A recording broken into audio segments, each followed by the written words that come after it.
This is a story of two guys with the exact same income.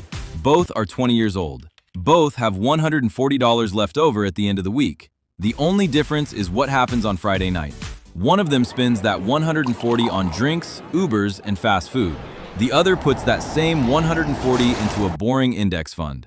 To them, it's just $100. They have no idea they just set two completely different lives in motion.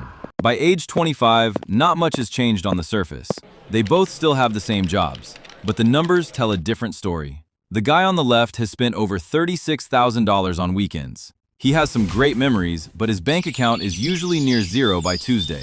The guy on the right has $46,000. He hasn't done anything special. He just let his money sit.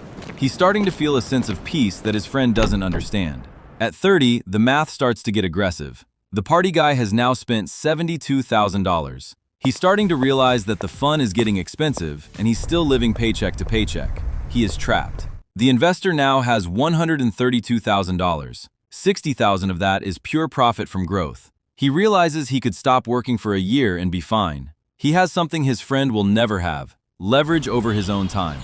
By age 40, the gap is a canyon. The first guy spent $145,000 on weekends over 2 decades. He's 40, tired, and has to say yes to a boss he hates because he has no backup plan. The second guy has nearly $500,000. He's worked the exact same job, but he's essentially bought his freedom. He's not rich because he's a genius. He's rich because he understood that $140 at age 20 is worth more than $140 at age 40. Neither of them is right or wrong. It's just math. One spent his 20s partying, the other spent his 20s investing. The question is, which one are you building? Subscribe if you want to see the path I'm taking. See you in the next one.